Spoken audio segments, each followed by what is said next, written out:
Salve pessoal, estamos aqui para mais uma das nossas Pílulas Vermelhas. Programa favorito do GOI brasileiro. Hoje vamos tentar insultar menos, né, os inimigos, falar menos palavrão. É difícil para quem é do Rio de Janeiro, mas nós temos que respeitar as senhorinhas de idade que certamente nos acompanham assiduamente, né? São a linha de frente da revolução e também, evidentemente, a família Goim, né? A gente tem que respeitar aí o pai Goi, né? Papai Goi que chega cansado depois de 14 horas de trabalho, 3 horas de condução, 4 ônibus, né? Que o cara pega para chegar em casa, ele se senta ali na sala para nos acompanhar. A mamãe Goi, né? Também ali prepara o jantar na mesa da sala, né? Os pequenos Goim que nos assistem aí em família, é o programa da família brasileira. Então, em respeito, né, a toda essa galera, a gente vai tentar falar um pouco, mas vejam só, é difícil, né? Porque o Brasil tá me matando, pessoal. Eu tenho que falar com o professor Dugin, com o Putin, para pedir insalubridade aí, pedir um adicional aí na Bolsa KGB, um adicional de insalubridade, né? Insalubridade Brasil. Na minha bolsa KGB. Hoje nós vamos falar sobre a marcha para Jesus. Puta que pariu, eu tô violando já a promessa feita à família dos Goim brasileiros. Mas não dá, né? Não dá, é difícil. Marcha para Jesus. Eu vou ser rápido. Hoje é sexta-feira, tem outras coisas para fazer, vocês também. Mas a gente tem que fazer alguns comentários. Marcha pra Jesus, a gente vai ver a foto, vai ver vídeo. Tá todo mundo enrolado na bandeira de Israel. Todo mundo com bandeira de Israel enfiada no cu. Perdão de novo aos nossos queridos Goim. Todo mundo com a bandeira de Israel. Mais bandeiras de Israel do que do Brasil. Especialmente nas mãos das autoridades presentes no evento, né? Tarcísio, Ricardo Nunes, Flávio Bolsonaro, sabe-se lá quem mais, os outros desgraçados presentes nesse negócio, nessa abominação. Bandeira agitando bandeira de Israel, balançando bandeira de Israel, né? Chorando, enxugando as lágrimas com a bandeira, Israel. Mas chamaram de marcha para Jesus, ok? Essa marcha para Jesus, pessoal, muito claro que tem tudo ali, menos Jesus Cristo, né? Essa figura fundamental, central do cristianismo, que dá nome ao cristianismo. Tem tudo ali, tudo, eleições, né? Trump, Israel, mas eu não ouvi falarem muito de Jesus num sentido que coloque a própria centralidade dessa singularidade espiritual do cristianismo sob o holofote. Mas falaram em guerra espiritual, né? A guerra espiritual. Guerra espiritual para esses filhos da puta. Sabe o que é?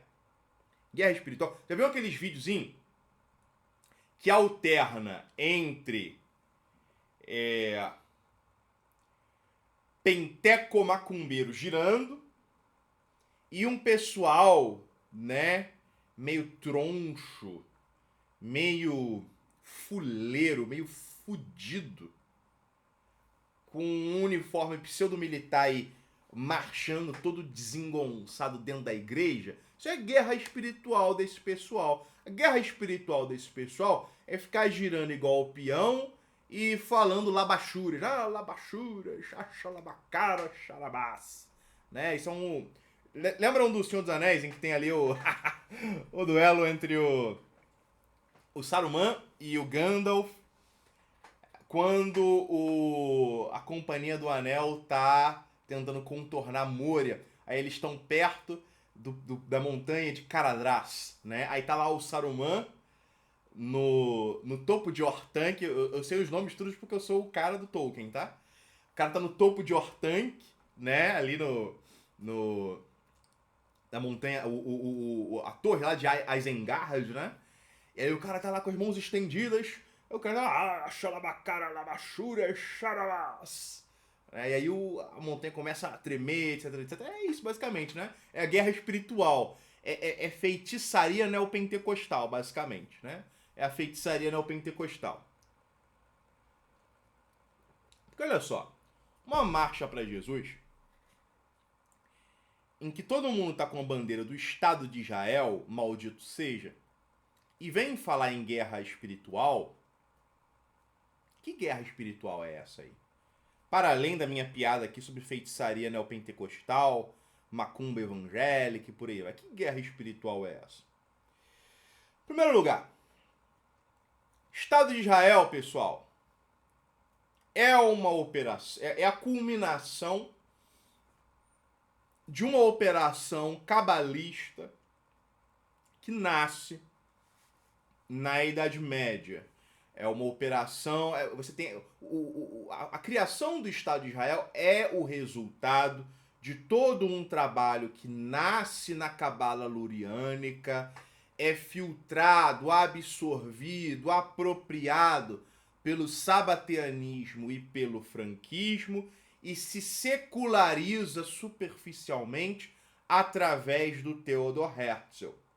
E aí, com o dinheiro da casa Rothschild, você cria o Estado de Israel. Mas o objetivo fundamental do Estado de Israel é criar Israel. Porque olha só, e aí existe um refinamento aqui que evidentemente esses caras não fazem a menor ideia, passa totalmente por alto aí da cabeça desses desgraçados, desses vermes da política liberal conservadora, neoconservadora do nosso país. Israel não é Israel. E eles sabem. O que eu quero dizer com isso? Né? Israel, para ser Israel, tem que ser um Estado construído e organizado nas fronteiras da Terra Prometida. Só que a Israel contemporânea, isso é que eu estou dando a perspectiva judaica sionista, ok? A perspectiva judaica sionista. Israel, para que seja propriamente a Israel, ela tem que ter as fronteiras da Terra Prometida e precisa aplicar internamente a Halaká. O que implica, inclusive, algumas diferenças em relação a como as coisas se dão hoje no Estado de Israel. Diferenças que não são muito positivas, né? Porque envolve aí até a expulsão de uma parte significativa da própria população árabe de dentro do Estado de Israel, que é rechaçada por determinadas interpretações tiradas de certos trechos do Talmud que impõem ali proibições para até mesmo para o trabalho servil daqueles que não sejam judeus no território da Terra Prometida, tá ok?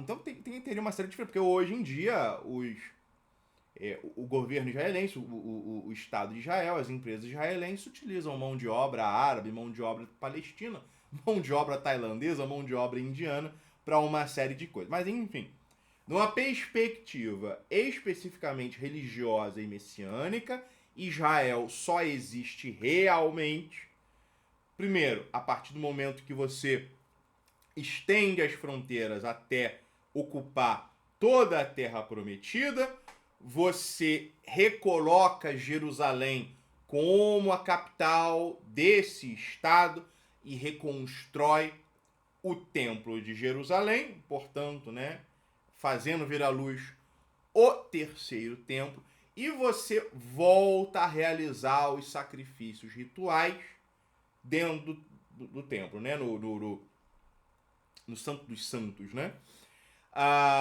E aí tem toda aquela questão, né, do novilho vermelho, tem todo esse negócio, né? Você tem um Instituto do Tempo criado para poder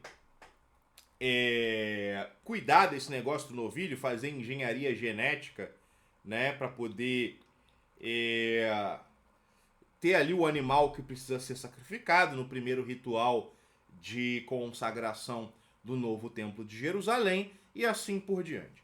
Só que tem o seguinte problema.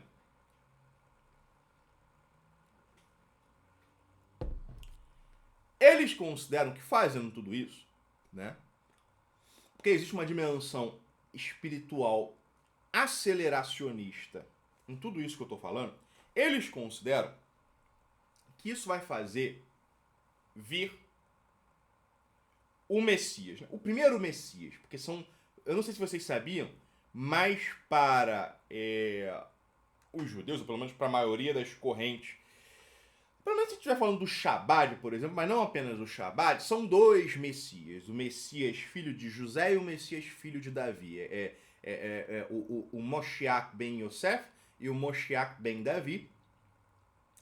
Um é o Messias militar, o Messias guerreiro propriamente, e o outro é o Messias rei, o Messias rei sacerdote, por assim dizer. De cabeça eu esqueci, creio eu que o Messias filho de José é o Messias guerreiro. Então você vai propiciar o retorno retorno no caso do cristianismo, né? Vai propiciar a vinda do Messias guerreiro, e isso vai dar início a uma era milenar, por assim dizer, né, de triunfo e vitória, que vai permitir a vinda do segundo Messias, que vai reinar e submeter todos os outros povos à escravidão, tá? Mas enfim, essa é a narrativa messiânica chabadista, e só que a interpretação de católicos tradicionais e de ortodoxos, deduzida a partir dos escritos dos pais da igreja, de alguns dos pais da igreja pelo menos, é de que essa figura que poderia ser atraída através de todo esse processo, através desses rituais, seria, na verdade, o anticristo, e não Jesus Cristo, né? O Messias, né? A segunda vinda do Messias e assim por diante. Então, quando a gente fala aí, e o Flávio Bolsonaro, especificamente o Flávio Bolsonaro, no discurso ali no palco dessa marcha para Jesus, marcha de Jesus ou sei lá o quê, ele diz que no governo dele, o Brasil voltará a ser uma nação irmã do Estado de Israel. Num sentido concreto, geopolítico, o que isso significa? Eu acho que a gente pode interpretar isso aí como significando que o Brasil vai passar a apoiar mais o Estado de Israel, talvez tratar como um parceiro comercial preferencial, vender mais coisa, vender mais barato, né? A gente vendia, pelo menos, acho que a gente deve ter voltado a vender combustível para o Estado de Israel, uma série de outras coisas. A gente claramente vai abrir essa porra desse país para o Mossad, fechando vários acordos de cooperação de inteligência, vários acordos de cooperação militar. Isso obviamente vai ajudar o Estado de Israel, não apenas num sentido, né, da diplomacia internacional, mas tudo indica que o Brasil vai se colocar como um auxiliar para o projeto expansionista e hegemonista do Estado de Israel. Ao armar Israel, porque a gente sabe que os mísseis israelenses estão acabando, né? Especialmente os mísseis defensivos. Então, ao armar Israel, e o Brasil vai vender mísseis para Israel. A gente tem feito campanha, né, por uma série de empresas importantes do nosso país, Avibraz e por aí vai. Pessoal, isso aí vai ser usado para vender arma para o Estado de Israel. Essa é a triste verdade, tá? Então, ó, a gente vai estar armando o Estado de Israel, a gente vai estar abastecendo o Estado de Israel, a gente vai estar provavelmente alimentando o Estado de Israel, e isso vai dar uma certa facilidade para o Estado de Israel enfrentar o Irã, o Hezbollah, o Hamas e assim por diante. Portanto, a gente vai estar ajudando o Estado de Israel a expandir suas fronteiras até alcançar, né, a chamada Grande Israel, Eretz Israel. A gente vai dar aval, a gente vai apoiar, a gente vai ajudá-los a construir, né, o templo, o terceiro templo de Jerusalém, que depende necessariamente da destruição da mesquita Al-Aqsa. E o que isso significa, pessoal? O que isso significa? Isso significa que o Brasil vai estar ajudando, isso numa perspectiva católica, ortodoxa, mesmo luterana, a gente vai estar ajudando o Estado de Israel, né? Isso, novamente, assumindo como verdade a perspectiva profética, milenarista, etc, etc. A gente vai estar ajudando Israel nesse processo de invocação satânica, ritualística, cabalista do anticristo. Então essa porra de marcha é a marcha do diabo. É a marcha do diabo, pessoal. Troca aí o nome, porra. Marcha de Jesus? Não, é a marcha do diabo. É a marcha de Satanás. Quando os caras hasteiam ali a bandeira de Israel, limpam a bunda com ela, derramam lágrimas e não sei o quê, e dizem que o Brasil vai ser uma nação irmã do Estado de Israel, a gente está dizendo, na verdade, que essa marcha é a marcha de Satanás, é a marcha do diabo, é a marcha do demônio, tá ok? E eu acho engraçado esse negócio de irmão de Israel, porque pela perspectiva de uma certa quantidade, né, de intérpretes das escrituras e por aí vai, intérpretes contemporâneos, né, a gente sabe, né, o que se diz em relação àquela relação de irmandade Israel e Ismael, né? Então, o que significa realmente ser irmão de Israel, especialmente quando você é edomita? Porque eu não sei se vocês sabem, porém, os cristãos, de um modo geral, os europeus e os cristãos, eles são tratados como sendo edomitas, né? Edom era um reino da antiguidade, fundamentalmente inimigo do Estado de Israel. E aí é interessante o seguinte, inclusive, que Edom é o nome, né, vem de Esaú, que era o primogênito de Isaac, né, que vendeu a sua primogenitura. E as profecias, tal como interpretadas, né,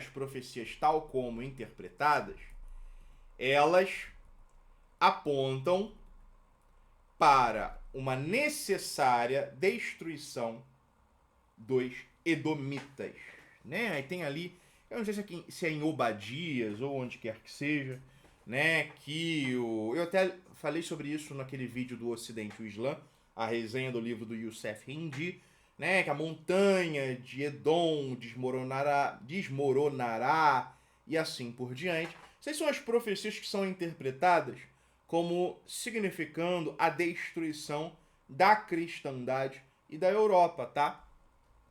Então é muito estranho esse papo aí sobre irmão de Israel. Como assim, irmão? Esse negócio de ser irmão de Israel não é um negócio tão interessante assim, tá?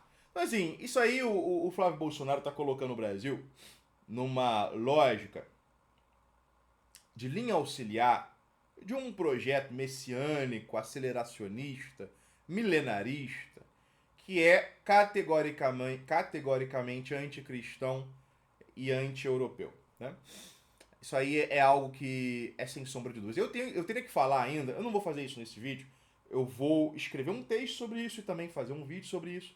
Tem que falar sobre um projeto de lei nos Estados Unidos fundindo as Forças Armadas de Israel e dos Estados Unidos. Eu não tô brincando, tô falando sério, pessoal.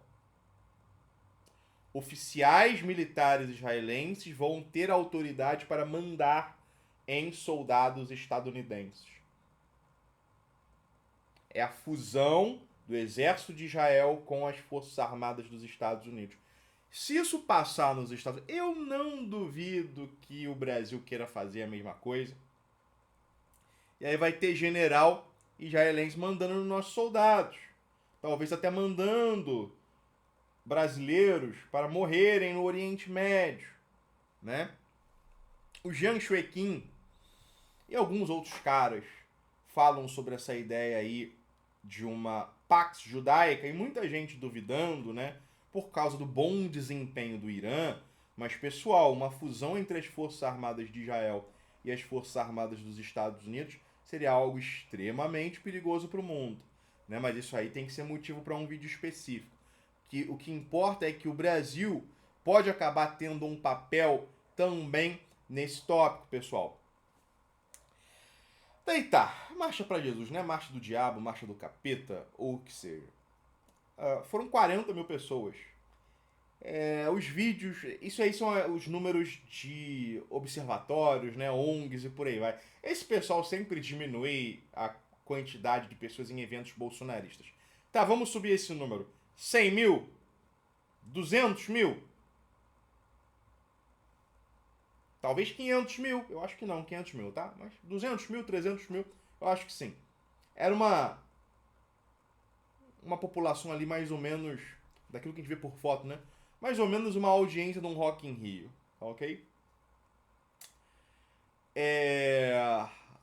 Mas antigamente era 2 milhões de fato. Tem evidências de que realmente teve algumas edições dessa marcha aí de Jesus em que foram 2 milhões de pessoas. Por que um evento que atrai 2 milhões de pessoas cai para, arredondando para cima, 200 mil pessoas? Por quê? Como? Eu acho que mesmo em setores evangélicos... Em primeiro lugar, eu sei que apesar disso ser organizado pelos evangélicos, por uma solidariedade bolsonarista, nas primeiras edições dessa Marcha de Jesus, sempre teve uma parcela de católicos que ia nesse negócio. Não é católico bolsonarista, claro, mas sempre teve alguns católicos indo nesse negócio. Eu tenho certeza absoluta que eles pararam completamente de ir, tá? Mas mesmo evangélicos, uma parte deles, deve ter notado que isso é um barco furado. Devem ter notado que isso é um barco furado. Perderam esse ânimo aí de ir para um evento exclusivamente para cultuar o Estado de Israel e só, né? O que é positivo no sentido de que, mesmo num campo protestante, você vai ter algumas pessoas racionais que entendem que você tem aí alguns flautistas de Hamelin, né? Guiando essa criançada, né? A criançada Goim, pro abismo. Como se fossem lemmings. Tá ok? É bom, né? Você tem aí uma queda de 2 milhões de pessoas para, sei lá, 200 mil. Já é alguma coisa. Mas pessoal, eu não tenho muito o que dizer porque hoje é sexta-feira. E eu tô precisando dessa insalubridade aí da minha bolsa KGB. Mas era só uma mensagem simples a ser transmitida em relação ao verdadeiro sentido dessa marcha de Jesus. É a marcha do diabo, cujo único objetivo é exaltar o Estado de Israel acima de todas as outras coisas e que aponta para a atribuição ao Brasil de um papel auxiliar ao projeto de dominação e subjugação mundial, milenarista, messiânica, apocalíptica do Estado de Israel. E é esse destino que essa direita brasileira quer nos vender. Tá ok? Então isso tudo é lamentável. E essa é a Pílula Vermelha de hoje, pessoal. Uma boa noite, um bom final de semana para todas as famílias Goim. E segunda-feira estamos de volta.